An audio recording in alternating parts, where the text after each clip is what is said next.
സിനിമയ്ക്ക് വേണ്ടി ഒരു ജീവിതം, ഒരു കംപ്ലീറ്റ് കുടുംബത്തിന് അയാൾ വിടേണ്ടില്ല. അയാൾ എക്സൈൽ പോവാണ്. അയാളുടെ ഐഡിയോളജി സിനിമ എടുത്തുകൊണ്ട് ഇറാനിൽ അയാൾ മാറേണ്ടതാണ്. അയാൾ കുമൈനിന് മടങ്ങിയിരുന്നെങ്കിൽ അയാൾക്ക് അവിടെ നിൽക്കാം.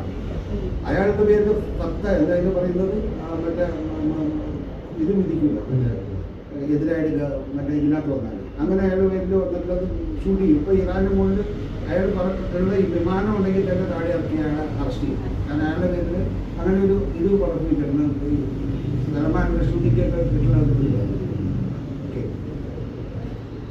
അപ്പൊ പുള്ളിയെ ഞാൻ വിളിച്ച ഫുൾ അയാളുടെ എല്ലാ ഫാമിലി മെമ്പേഴ്സിനെ വിളിച്ചത്.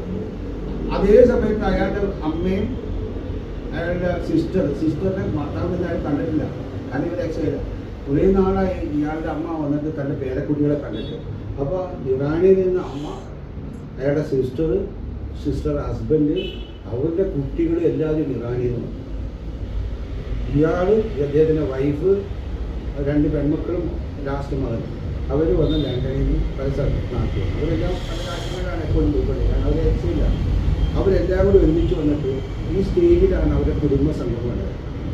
വാട്ട് എൽസ് എൻ്റെ ഒരു ഫെസ്റ്റിവൽ ചെയ്യാൻ പറ്റും. സിനിമയ്ക്ക് വേണ്ടി തൻ്റെ കുടുംബത്തിനെ മുഴുവൻ ജയിച്ച ഒരാളെ ഞാൻ പറഞ്ഞു വാട്ട് എൽസ് അയക്കാണ്ട്. അയാളുടെ അമ്മ എല്ലാവരുടെ കൈ